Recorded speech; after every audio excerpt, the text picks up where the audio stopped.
Capítulo 40. O livramento. Quando a proteção das leis humanas for retirada daqueles que honram a lei de Deus, em diferentes países haverá um movimento simultâneo para destruí-los. À medida que o tempo estabelecido pelo decreto se aproximar, as pessoas conspirarão para atacar em uma noite e dar um golpe decisivo que silenciará toda dissidência e censura. O povo de Deus, alguns em celas de prisões, outros em florestas e montanhas, suplicará por proteção divina. Homens armados, instigados por anjos maus, se preparam para a obra de matar. Então, no momento mais extremo, Deus intervirá e vocês cantarão. Como em noite de festa sagrada, seus corações se regozijarão como quando se vai ao monte do Senhor, a rocha de Israel. O Senhor fará que os homens ouçam sua voz majestosa e os levará a ver seu braço descendo com ira impetuosa e fogo consumidor, com aguaceiro, tempestade de raios e saraiva.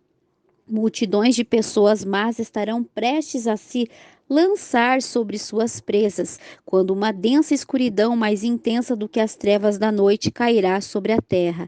Então, um arco-íris se espalhará pelo céu, parecendo circundar cada grupo em oração. As multidões iradas serão detidas, esquecerão os alvos de sua raiva, contemplarão o símbolo da aliança divina e desejarão ser protegidas de seu resplendor.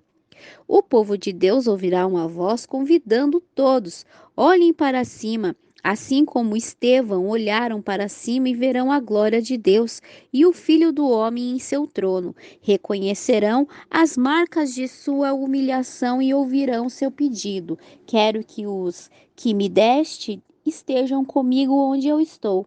Ouviram uma voz a falar.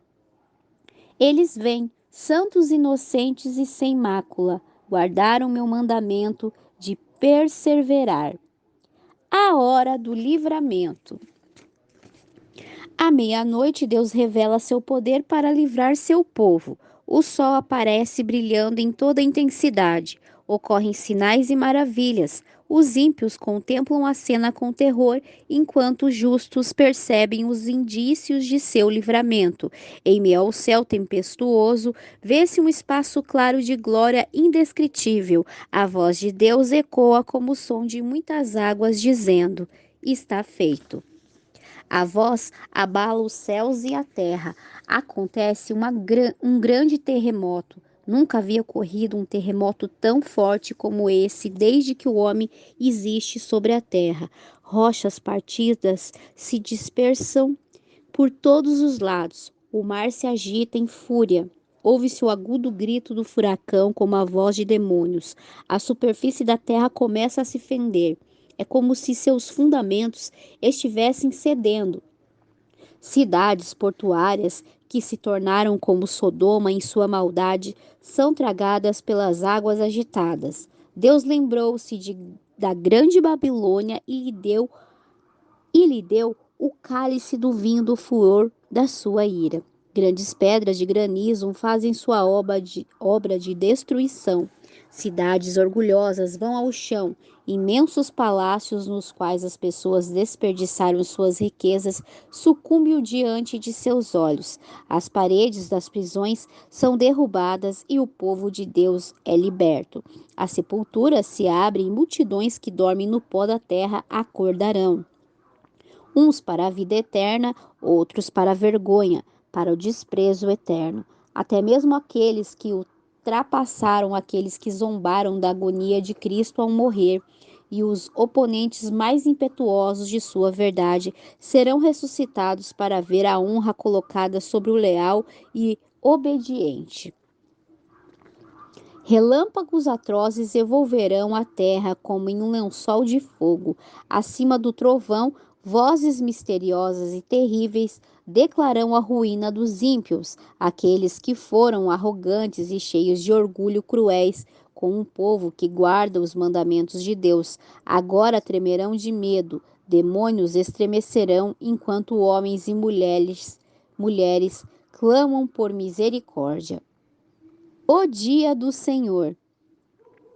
O profeta Isaías disse: Naquele dia os homens atirarão aos ratos e aos morcegos os ídolos de prata e os ídolos de ouro que fizeram para adorar.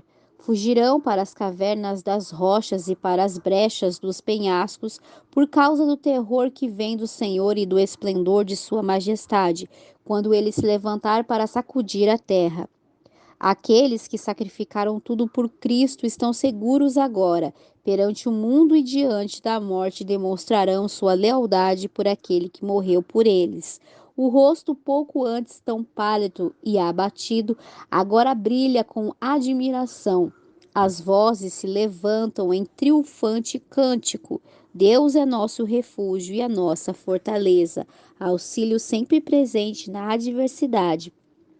Por isso não temeremos ainda que a terra trema e os montes afundem no coração do mar, ainda que estronde as suas águas turbulentas e os montes sejam sacudidos pela sua fúria. Enquanto essas palavras de confiança santa sobem até Deus, a glória da cidade celestial raia das portas abertas do céu. Então, no céu aparece uma mão segurando duas tábuas de pedra. A santa lei que Deus proferiu no Sinai agora é revelada como padrão para o juízo. As palavras são tão claras que todos conseguem lê-las e despertam lembranças que removem as trevas da superstição e da heresia de todas as mentes.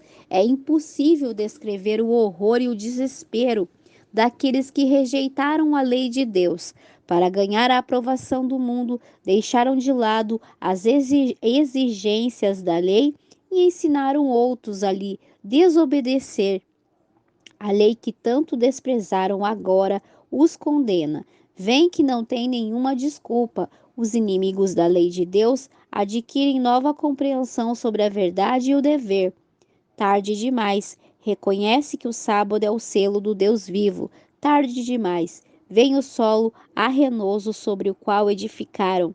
Estavam lutando contra Deus. Mestres religiosos conduziram as pessoas à destruição enquanto alegavam guiá-las ao paraíso.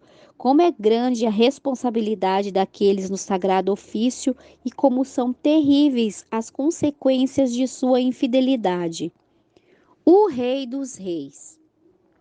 A voz de Deus será ouvida declarando que chegou o dia e a hora da volta de Jesus. O povo de Deus vai se colocar em pé ouvindo, com o rosto iluminado pela glória divina. Logo no leste surge uma pequena nuvem escura. É a nuvem que cerca o Salvador. Em silêncio solene, o povo de Deus contempla sua aproximação até se tornar uma grande nuvem branca, cuja base é uma glória como fogo consumidor e acima dela o arco-íris da aliança. Não mais um homem de dores. Jesus avança como poderoso conquistador. Santos anjos em vasta multidão numerosa demais para ser contada, vêm com ele. Milhares e milhões de milhões, todo olho vê o príncipe da vida. Uma coroa de glória repousa em sua fronte. Sua face brilha mais que o sol ao meio-dia. Em seu manto, em sua coxa está escrito este nome: Rei dos Reis e Senhor dos Senhores. O Rei dos Reis desce na nuvem envolto por fogo ardente. A terra treme diante dele. Nosso Deus vem. Certamente não ficará calado. À sua frente vai um fogo devorador e ao seu redor uma violenta tempestade. Ele convoca os altos céus e a terra para o julgamento do seu povo. Então os reis da terra, os príncipes, os generais, os ricos poderosos, todos escravos e livres, esconderam-se em cavernas e entre as rochas das montanhas. Eles gritavam às montanhas e às rochas: Caiam sobre nós e escondo-nos da face daquele que está sentado no trono e da ira do Cordeiro, pois chegou o grande dia da ira deles, e que vem. E quem poderá suportar? As piadas zombeteiras terminarão. Os lábios mentirosos são silenciados. Nada se ouve, a não ser a voz de oração e o som de pranto. Os ímpios oram para ser enterrados debaixo das rochas em vez de precisar enfrentar a face daquele a quem desprezaram. Conhecem muito bem aquela voz que penetra o ouvido dos mortos. Quantas vezes, em tons mais ternos, essa mesma voz os chamou ao arrependimento. Quantas vezes eles ouviram nos apelos de um amigo, um irmão, um redentor, ou se tão somente fosse a voz de um estranho, a voz desperta memórias de advertências que eles desprezaram e de convites que recusaram. Aqueles que zombaram de Cristo em sua humilhação estão ali. Ele declarou: chegará o dia em que vereis o Filho do Homem assentado à direita do Poderoso e vindo sobre as nuvens do céu. Agora eles o contemplam em sua glória, e ainda o verão assentado à direita do Poderoso. Ali está o arrogante Herodes, que ridicularizou seu título real. Ali estão os homens que colocaram a coroa de espinhos em sua fronte e a imitação de cetro em sua mão. Aqueles que prostraram perante ele em zombaria, blasfêmia, que cuspiram no príncipe da vida, aqueles que cravaram os pregos em suas mãos e pés, olharam para as marcas com terror e remorso. Com terrível clareza, sacerdotes e governantes vão se lembrar dos acontecimentos do Calvário e de como, movendo a cabeça de um lado para o outro, em exultação satânica, exclamaram: salvou os outros, mas não é capaz de salvar a si mesmo. Mais alto que o clamor, crucifica-o, crucifica-o, que ecoou por Jerusalém. Vai se espalhar o lamento desesperado. Ele é o Filho de Deus. Então tentaram fugir da presença do Rei dos Reis. Na vida de todos aqueles que rejeitam a verdade, há momentos em que a consciência desperta, nos quais a mente é perturbada com vãos arrependimentos.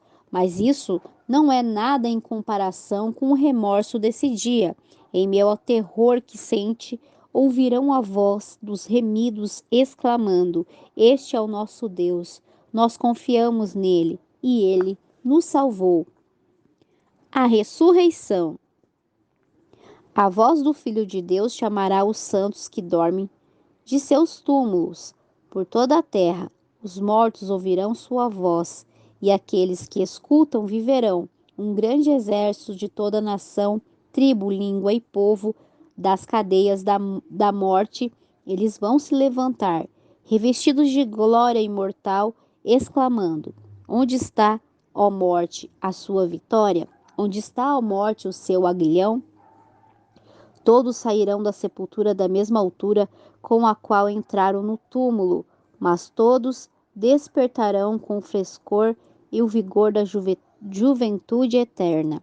Cristo veio restaurar aquilo que se perdeu. Ele transformará nosso corpo humilde e o modelará conforme seu corpo glorioso. A forma mortal e corruptível poluída pelo pecado no passado vai se tornar perfeita, bela e imortal. Defeitos e deformidades serão deixados na sepultura. Os remidos crescerão até a plena estatura do ser humano em sua glória original. Os últimos traços da maldição do pecado serão removidos na mente, na alma e no corpo. Os fiéis de Cristo refletirão a perfeita imagem de seu Senhor. Os justos vivos serão transformados no momento, num abrir e fechar de olhos. Obedecendo à voz de Deus, vão se tornar imortais. Com os remidos ressuscitados, serão levados para encontrar seu Senhor no ar. Anjos reunirão os seus eleitos dos quatro ventos de uma a outra extremidade dos céus. Levarão criancinhas para os braços de suas mães, amigos separados por muito tempo pela morte vão se reunir para nunca mais se separar e com cânticos de alegria subirão juntos para a cidade de Deus. Na cidade santa, o olhar de cada um dos incontáveis resgatados repousará firmemente em Jesus. Todo olho contemplará a glória daquele cuja aparência estava tão desfigurada que ele se tornou irreconhecível como homem. Não parecia um ser humano. Jesus colocará a coroa de glória na cabeça dos vencedores. Para cada um existe uma coroa com seu novo nome e a inscrição que diz santidade ao Senhor. Cada mão receberá a palma da vitória e uma harpa brilhante. Então, quando os anjos dirigentes começarem a tocar, todos os remidos dedilharão as cordas com habilidade em ricos e melodiosos tons. Toda voz se erguerá em grato louvor àquele que nos ama e pelo seu sangue nos libertou dos nossos pecados e nos constituiu reinos sacerdotes para o seu Deus e Pai. A ele a glória e o domínio pelos séculos dos séculos. Acima da reunião de resgatados está a cidade santa. Jesus abre as portas e pessoas de todas as nações que guardaram a verdade começam a entrar. Então ele diz: venham benditos de meu Pai, recebam como herança o reino que lhe foi preparado desde a criação do mundo. Cristo apresenta ao Pai aqueles que seu sangue comprou, declarando: aqui estou eu com os filhos de que Deus me deu. Eu os protegi e os guardei no nome de me deste. Que alegria quando o Pai infinito, ao olhar para os remidos, contemplar sua imagem após a decadência do pecado ser removida e o humano mais uma vez se encontrar em harmonia com o divino. A alegria do Salvador estará em ver no reino de glória as pessoas que foram salvas por sua agonia e humilhação. Os remidos partilharão de sua alegria ao verem outros que foram ganhos por meio de suas orações, seus esforços e sua renúncia amorosa. Júbilo encherá o coração dos salvos ao verem que um trouxe outros e estes outros mais. O grande encontro. Quando os resgatados forem recebidos na cidade de Deus, um brado de triunfo ecoará. O primeiro Adão está prestes a se encontrar com o segundo Adão Cristo. O pecado causou as marcas da crucificação no corpo do Salvador.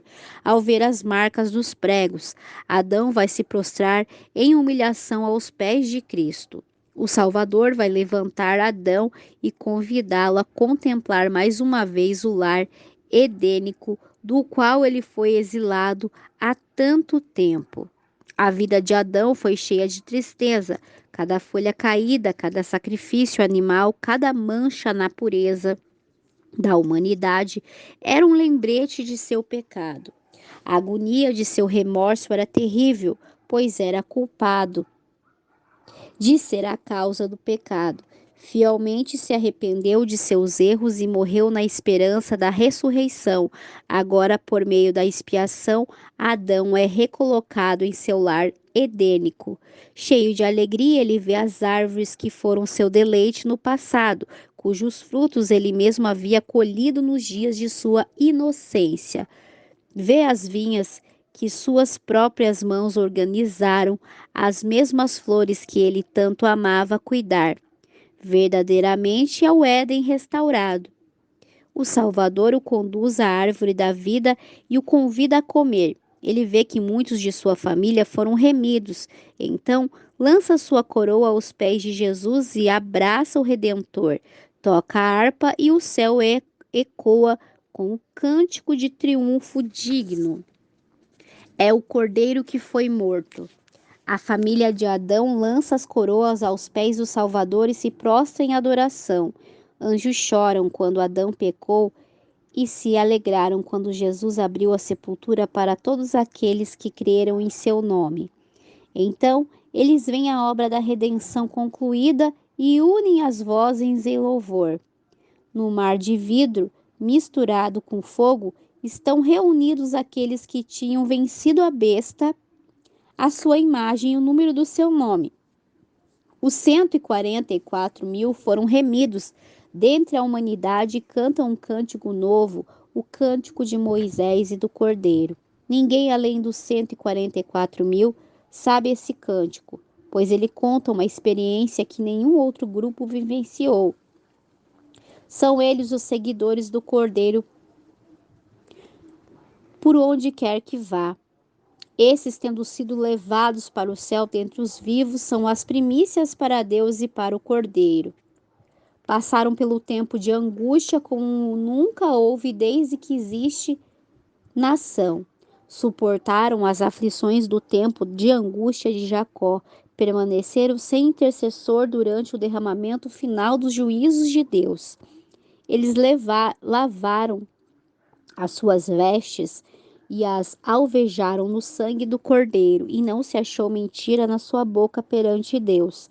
Nunca mais terão fome, nunca mais terão sede. Não os afligirá o sol, nem qualquer calor abrasador, pois o Cordeiro que está no centro do trono será o seu pastor. Ele os guiará às fontes de água viva, e Deus enxugará dos seus olhos toda lágrima. Os resgatados. Em todas as eras, os escolhidos do Salvador trilharam um caminho estreito. Foram purificados no fogo da aflição, por amor a Jesus, suportaram ódio, calúnia, negação, doeu e amargos desapontamentos. Descobriram o mal do pecado, seu poder, sua culpa e sua miséria. Agora eles o abominam. O reconhecimento do sacrifício infinito de Jesus para a sua cura os torna humildes e enche seu coração de gratidão. Amam muito porque muito foram perdoados. Participantes dos sofrimentos de Cristo, eles estão preparados para participar de sua glória.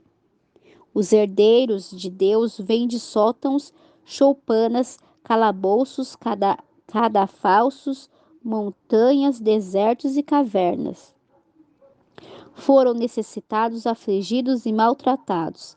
Milhões desceram ao túmulo desonrados por quase todos, porque se recusaram a ceder a Satanás. Agora, porém, não são mais afligidos, dispersos e oprimidos. A partir desse momento, os remidos usarão trajes mais ricos do que aqueles que foram os mais honrados da terra. Usaram, portanto, coroas mais gloriosas do que qualquer uma já colocada na cabeça de monarcas terrenos. O Rei da Glória enxuga as lágrimas de toda a face. Os remidos se unem em cântico de louvor, claro, doce e harmonioso.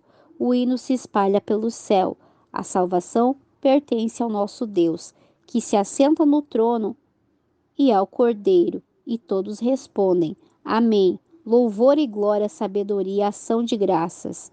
Honra, poder e força sejam o nosso Deus para todos sempre. Nesta vida, só conseguimos começar a entender o maravilhoso tema da redenção com nossa compreensão limitada. Podemos até refletir profundamente na vergonha e na glória, na vida e na morte, na justiça e na misericórdia que se unem na cruz. No entanto, nem mesmo o maior esforço de nossa capacidade mental é capaz de compreender sua plena significância. Só compreendemos obscuramente o tamanho e a largura, a profundidade e a altura do amor redentor. O plano da redenção não será plenamente compreendido nem quando os resgatados virem como são vistos e conhecerem como são conhecidos, mas ao longo das eras eternas, novas verdades serão descortinadas continuamente diante de sua mente surpresa e agradecida. Embora as tristezas, dores e tentações da terra tenham acabado e sua causa tenha sido removida, o povo de Deus sempre terá o conhecimento distinto e inteligente do preço de sua salvação. A cruz será o cântico dos remidos ao longo de toda a eternidade. No Cristo glorificado, eles verão o Cristo crucificado. Nunca se esquecerão de que a majestade do céu se humilhou a fim de exaltar homens e mulheres, de que ele carregou a culpa e a vergonha do pecado e se escondeu da face de seu Pai até a angústia de um mundo perdido partir seu coração e acabar com sua vida. O Criador de todos os mundos abriu mão de sua glória por amor à humanidade. Isso inspirará a admiração do universo para sempre, quando as nações dos salvos olham para o Redentor com a certeza de que seu reino jamais terá fim e rompem em canção. Digno é o Cordeiro que foi morto e nos redimiu diante de Deus com seu tão precioso sangue. O mistério da cruz explica todos os outros mistérios. Ficará claro que Deus, infinito em sabedoria, não poderia inventar nenhum plano para nossa salvação, com exceção do sacrifício do próprio Filho. Sua recompensa por esse sacrifício será a alegria de povoar a terra com os seres resgatados, santos, felizes e imortais. O valor de cada pessoa é tão grande que o Pai ficará satisfeito com o preço pago. O próprio Cristo, ao ver os frutos de seu grande sacrifício, estará satisfeito.